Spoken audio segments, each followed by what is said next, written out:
Hi guys, welcome to my channel. Triple C series का lecture number 26 है और पिछले वीडियो में हमने चैप्टर नंबर 7 तक सारे टॉपिक कवर कर लिए थे और आज हम बात करने वाले हैं चैप्टर नंबर 8 के बारे में। तो चैप्टर नंबर 8 है हमारा digital financial tools and applications. तो डिजिटल फाइनेंशियल टूल्स क्या होते हैं, इनके बारे में आप लोगों को पहले से भी पता होगा, तो ये चैप्टर आप लोगों के लिए काफ़ी आसान और हेल्पफुल होने वाला है। तो यहाँ पे कुछ ये डिजिटल फाइनेंशियल टूल्स के बारे में बताया गया है। इन्हीं सभी टूल्स को हम लोग स्टेप बाय स्टेप डिटेल में कवर करने वाले हैं, तो बने रहे हमारे इस वीडियो में। तो चलिए शुरू करते हैं। देखिए, digital financial tools and applications क्या होते हैं। तो डिजिटल का मतलब क्या होता है, इलेक्ट्रॉनिक मीन्स इलेक्ट्रिसिटी से चलने वाले उपकरण। फाइनेंशियल का मतलब क्या, पैसे से रिलेटेड मीन्स जिनके द्वारा हम पैसे का लेन देन करते हैं उन्हें हम क्या कहते हैं, डिजिटल फाइनेंशियल टूल्स कहते हैं। बाकी आप लोग यहाँ पर डिजिटल फाइनेंशियल टूल्स के बारे में पढ़ सकते हो। चलिए यहाँ पे हम कुछ डिजिटल फाइनेंशियल टूल्स और एप्लीकेशंस के एग्जाम्पल भी समझ लेते हैं। जैसे OTP हो गया, QR हो गया, UPI, AEPS, internet banking, debit card, credit card, USSD। तो ये सब क्या है, हमारे डिजिटल फाइनेंशियल टूल हैं। और यहाँ पे कुछ एप्लीकेशंस के भी एग्जांपल दिए गए हैं, जैसे गूगल पे हो गया, फोन पे हो गया, पेटीएम हो गया, या लोन एप्लीकेशंस जैसे क्रेडिट भी हो गया, ट्रू कॉलर हो गया। इस टाइप से बहुत सारी एप्लीकेशंस हैं जिनको हम यूज कर सकते हैं। तो इन्हीं सभी टॉपिक को आज हम लोग डिटेल में कवर करने वाले हैं। अगर हम अपने सिलेबस में देखें तो यहाँ पे इन्हीं सभी टूल्स के बारे में बताया गया है। देखो, सबसे पहले बताया गया है OTP क्या होता है, QR क्या होता है। तो सबसे पहले हम बात करते हैं यहाँ पे डिजिटल फाइनेंशियल टूलों का मुख्य उद्देश्य क्या होता है। तो डिजिटल फाइनेंशियल टूल्स और एप्लीकेशंस का मुख्य उद्देश्य निम्नलिखित है। यहाँ पे देखो बताया गया है, सुविधा और पहुँच। सुविधा और पहुँच का मतलब क्या है, इन उपकरणों का मुख्य रूप से उद्देश्य लोगों को वित्तीय लेन देन को सरल और तेज और कहीं से भी एक्सेस करने की सुविधा प्रदान करना होता है। लोग बिना बैंक जाए पैसा कहीं से भी ट्रांसफर कर सकते हैं, बिल भुगतान कर सकते हैं। दूसरा क्या उद्देश्य है, समय की बचत। अब सिंपल सी बात है, अगर हम घर बैठे ही अपना काम कर सकते हैं तो हमारा टाइम बच जाएगा, जिससे उस बचे हुए टाइम में हम अपना दूसरा भी काम कर सकते हैं। अगर हम बैंक में जाएं, वहाँ पे लाइन में लगें और वहाँ पे बहुत सारा आने जाने में जो भी टाइम खर्च होगा, तो मिलाकर के ऐसे हमारे समय की बहुत सारी बर्बादी हो जाती है। तो इस सभी टाइम को हम अपना बचा सकते हैं। दूसरा क्या है, सुरक्षा बढ़ाना। जो डिजिटल लेन देन है इसमें क्या है, सुरक्षित है। देखिए, बिना अपना पासवर्ड डाले, बिना पिन डाले, बिना आपके बायोमेट्रिक के कोई भी ट्रांजैक्शन यहाँ पे संभव नहीं होता है। ठीक है, तो इसलिए ये क्या है, सुरक्षित सुविधा है। तो नेक्स्ट पॉइंट है हमारा साक्षरता और शिक्षा। देखिए, साक्षरता और शिक्षा का मतलब क्या है, लोगों को डिजिटल रूप से प्रेरित करना, उनको डिजिटल रूप से जागरूक करना, कैसे हम पैसे का उपयोग कर सकते हैं, कैसे अपने पैसे को मैनेज कर सकते हैं। चलिए नेक्स्ट और आगे हम बढ़ते हैं। तो नेक्स्ट पॉइंट है हमारा लागत में कमी। तो इसमें लागत में भी कमी है, बहुत ज़्यादा पैसे नहीं खर्च होते हैं। अगला पॉइंट है हमारा ऑनलाइन लेन देन को बढ़ावा देना। डिजिटल वित्तीय सेवाओं का उपयोग ऑनलाइन लेन देन को बढ़ावा देना, जिसमें कि नकदी लेन देन को कम किया जा सके और डिजिटल भुगतान प्रणाली को और भी लोकप्रिय बनाया जा सके। नेक्स्ट पॉइंट है हमारा पारदर्शिता मीन्स ट्रांसपेरेंसी। देखिए, डिजिटल लेन देन में काफ़ी ट्रांसपेरेंसी है। जैसे अगर आप कोई भी एप्लीकेशन यूज करते हो तो वहाँ पे जितने भी आप ट्रांजैक्शंस करोगे वो सारे ट्रांजैक्शन सेव हो जाते हैं और उनमें आप कोई भी बदलाव अपनी तरफ से नहीं कर सकते। जब भी आप चाहोगे, जितने दिनों का चाहोगे, अपना रिकॉर्ड एक्सेस कर सकते हो, कब लेन देन किया, किस टाइम पे लेन देन किया। ठीक है, वो सारी चीज़ें वहाँ पे जा करके सेव हो जाती हैं ताकि आप कभी भी उसे देख सकते हो। ठीक है, तो ये काफ़ी ट्रांसपेरेंट सर्विस है। तो आई थिंक ये सारी चीज़ें आप लोगों को समझ आ रही होंगी कि डिजिटल फाइनेंशियल टूल्स क्या होते हैं और इससे रिलेटेड एप्लीकेशंस एंड साथ ही में डिजिटल फाइनेंशियल टूलों का मुख्य उद्देश्य क्या है। चलिए और आगे हम बढ़ते हैं। तो सबसे पहले हम लोग बात करते हैं OTP के बारे में। तो देखिए, OTP आप सबने यूज ही करा होगा। जब भी आप कोई ट्रांजैक्शंस करते हो तो आपको क्या है, OTP रिसीव होता है। OTP अक्सर 6 अंकों का या फिर 4 डिजिट का हो सकता है और इनका कोई टाइम पीरियड नहीं होता है। बेसिकली कुछ जगहों पे क्या होता है, टाइम पीरियड इसका 4 मिनट हो सकता है, कुछ जगहों पे 2 मिनट हो सकता है। ठीक है, तो टाइम पीरियड की अगर बात करी जाए तो कोई इसका फिक्स नहीं होता है। ठीक है, अलग अलग वेबसाइट के आधार पे इनका टाइम पीरियड अलग हो सकता है, लेकिन मनली देखा गया है कि ज़्यादा से ज़्यादा जो OTP होता है हमारा 6 अंकों का ही होता है।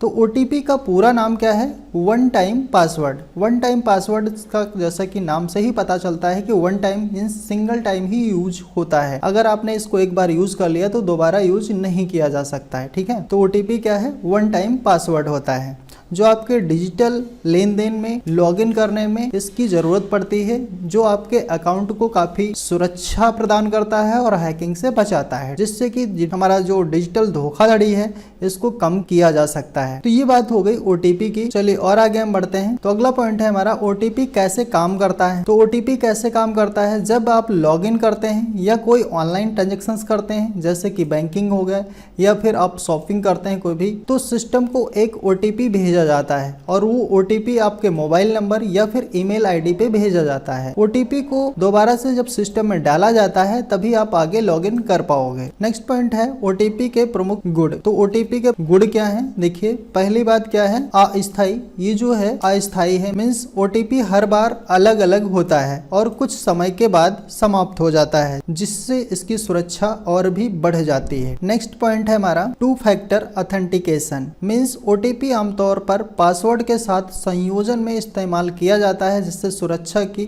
परत और बढ़ जाती है। जैसे आपने देखा होगा अपनी ईमेल आईडी में अगर आप टू फैक्टर सेटिंग लगा देते हैं तो जब भी आप ईमेल लॉगिन करेंगे तो पासवर्ड तो डालेंगे ही डालेंगे, साथ ही में जब आप OTP डालेंगे तभी आपकी ईमेल आईडी लॉगिन हो पाएगी, ठीक है। तो इससे क्या है कि आपकी जो ईमेल है और ज़्यादा अधिक सिक्योर हो जाती है। नेक्स्ट है सुरक्षित ट्रांजैक्शंस। सिंपल सी बात है, जब इतना सिक्योरिटी है, जब आपके मोबाइल फ़ोन पे कोई मतलब OTP आएगा तभी आप ट्रांजैक्शंस कर पाएंगे, तो ये सुरक्षित है। और आगे बढ़ते हैं। तो नेक्स्ट जो टॉपिक है हमारा वो है QR। QR का पूरा नाम क्या होता है? क्विक रिस्पांस कोड, ठीक है।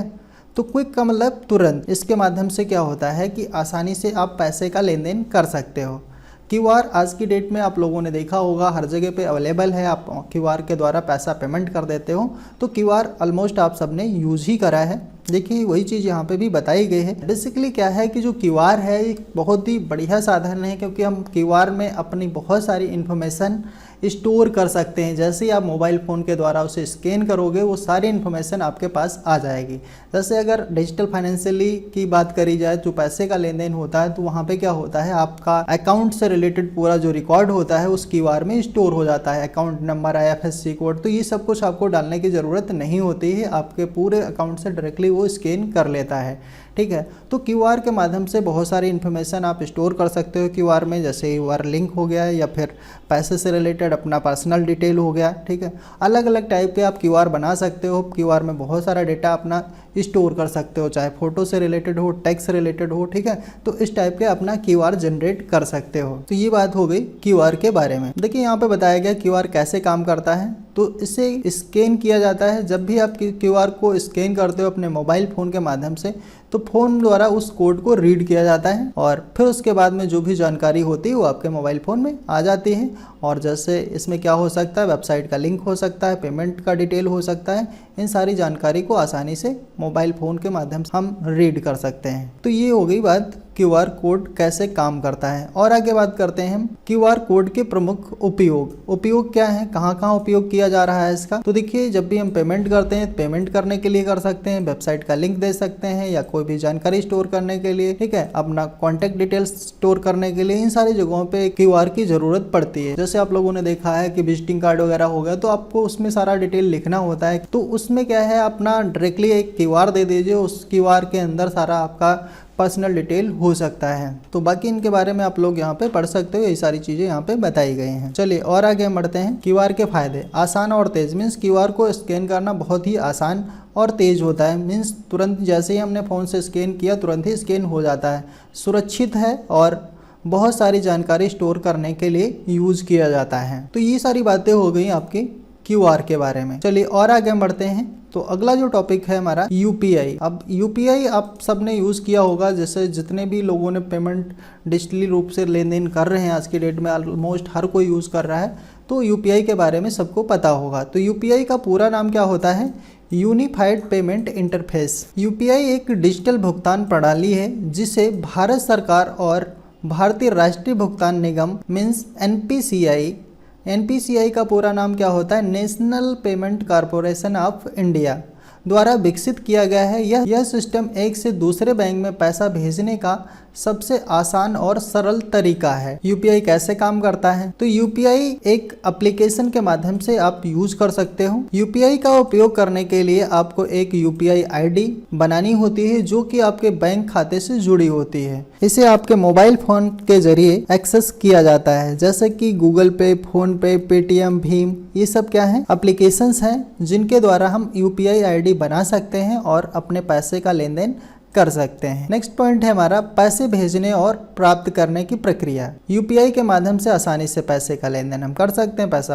ट्रांसफर भी कर सकते हैं, रिसीव भी कर सकते हैं। तुरंत ट्रांजेक्शंस मीन्स इमिडिएटली पैसा ट्रांसफर हो जाता है। इसमें हमें किसी खाते की जरूरत नहीं होती। मोबाइल नंबर के माध्यम से भी ट्रांजेक्शन हो सकता है या फिर आपकी यूपीआई आईडी के माध्यम से भी ट्रांजेक्शन हो सकता है। ये सर्विस 24/7 अवेलेबल होती है। यूपीआई के लाभ क्या है? सहज और तेज। यूपीआई पैसा भेजना और प्राप्त करना बहुत ही सरल और तेज है। आसानी से पैसा एक खाते से दूसरे खाते में भेजा जा सकता है। कम शुल्क। यूपीआई के जरिए पैसे ट्रांसफर करने पर बहुत कम या कोई शुल्क नहीं किया जाता है। इसे सबसे सस्ता साधन माना जाता है। 24/7 अवेलेबल है। सुरक्षा की दृष्टि से देखा जाए तब भी ये काफ़ी सुरक्षित है, क्योंकि इसमें जब भी आप पिन डालोगे तभी आपका ट्रांजैक्शन सक्सेसफुल होता है। कोई भी अतिरिक्त जानकारी की आवश्यकता नहीं होती है, बस यूपीआई आईडी या मोबाइल नंबर डाल करके आसानी से आप ट्रांजैक्शन कर सकते हो। यूपीआई के उपयोग पैसा भेजना, प्राप्त करना, बिल भुगतान करना, ऑनलाइन शॉपिंग करना, डेली बेसिस पे ट्रांजैक्शंस करना, ठीक है। तो ये सारी चीज़ें शामिल होती हैं। और आगे हम बढ़ते हैं तो नेक्स्ट जो टॉपिक है हमारा AEPS। AEPS का पूरा नाम क्या है? आधार इनेबल्ड पेमेंट सिस्टम। मीन्स आधार के माध्यम से आप कहीं से भी पैसे का लेन देन कर सकते हो। तो AEPS सर्विस क्या है? एक डिजिटल भुगतान प्रणाली है जिसे भारतीय राष्ट्रीय भुगतान निगम NPCI द्वारा शुरू किया गया है। यह सिस्टम आधार कार्ड का उपयोग करके वित्तीय लेन देन को सरल और सुरक्षित बनाता है। AEPS के माध्यम से आप अपनी आधार संख्या का उपयोग करके बैंक से पैसे निकाल सकते हैं, जमा कर सकते हैं और अन्य बैंकिंग सेवाओं का लाभ उठा सकते हैं। इसमें किसी भी बैंक खाते या फिर पासबुक की आवश्यकता नहीं होती है। नेक्स्ट पॉइंट है हमारा AEPS के लाभ। पहली बात क्या है? सुरक्षित है। जब आप अपना बायोमेट्रिक लगाओगे तभी पैसे का ट्रांजैक्शन हो पाएगा। बिना आपके बायोमेट्रिक के ट्रांजैक्शन संभव नहीं होता है। बिना बैंकों के भी लेन देन कर सकते हो। मीन्स जरूरी नहीं है आप बैंक में जाओ, किसी भी CSP पॉइंट से आप पैसे का लेन देन अपना कर सकते हो। नेक्स्ट पॉइंट है हमारा आधार लिंकिंग।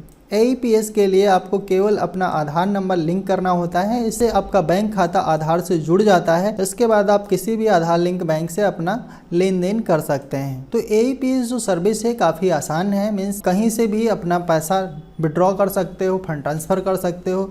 ज़रूरी नहीं है कि आप बैंक में जाओ। तो इससे क्या है कि आपका टाइम बच सकता है और आपको किसी भी प्रकार की पासबुक ले जाने की भी ज़रूरत नहीं होती है। AEPS का उपयोग कैसे करते हैं? तो पैसे का निकालने के लिए, जमा करने के लिए, बैलेंस चेक करने के लिए और फंड ट्रांसफ़र करने के लिए इसका यूज़ किया जा रहा है। अगला जो टॉपिक है हमारा वो है USSD। USSD का पूरा नाम अनस्ट्रक्चर्ड सप्लीमेंट्री सर्विस डेटा होता है। यह एक मोबाइल संचार सेवा है जो बिना इंटरनेट के मोबाइल फोन या तुरंत जानकारी प्राप्त करने या ट्रांजैक्शन करने के लिए उपयोग की जाती है। यह विशेष रूप से उन जगहों पर उपयोग की जाती है जहां पर इंटरनेट की सुविधा नहीं होती है, जैसे कि ग्रामीण इलाकों में। नेक्स्ट पॉइंट है हमारा USSD कैसे काम करता है। तो USSD कैसे काम करता है? इसमें क्या होता है कि आपको एक कोड डायल करना होता है जिसके माध्यम से आप अपनी बैंकिंग से रिलेटेड सेवाओं का लाभ उठा सकते हो। ये कोड क्या है? *99#। इसको आप किसी भी मोबाइल फोन के जरिए डायल कर सकते हो। जरूरी नहीं है आपका स्मार्टफोन हो, आपका कीपैड फोन है उस पर भी काम करेगा,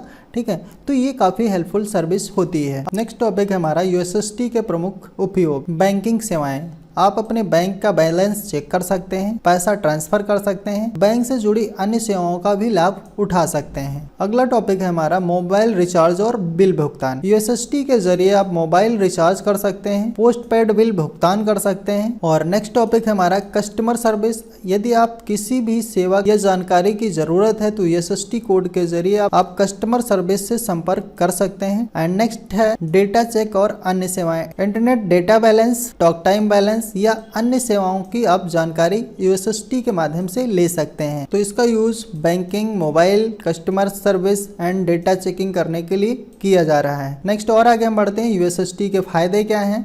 तो देखिए इंटरनेट की ज़रूरत नहीं होती है। पहली बात तो किसी भी मोबाइल फ़ोन के ज़रिए आप आसानी से कर सकते हो बिना इंटरनेट के। और दूसरा क्या है, तेज़ और सरल, ये भी सुविधा काफ़ी आसान है और सुलभ है। सुलभ मतलब क्या, ये सेवा किसी भी मोबाइल फ़ोन पे काम करती है, चाहे वो स्मार्टफोन हो या फिर सिंपल फ़ोन हमारा कीपैड वाला हो, तो इसे कोई भी व्यक्ति आसानी से यूज कर सकता है। तो आज की इस वीडियो में हमने ये सारे टॉपिक यहाँ तक कवर कर लिए हैं। OTP, QR, UPI, AEPS, USSD and इसके आगे के जो भी टॉपिक हैं इनको हम लोग डिटेल में अगली वीडियो में कवर करने वाले हैं। तो आज के इस वीडियो में बस इतना ही, मिलते हैं अगले वीडियो में, तब तक के लिए धन्यवाद।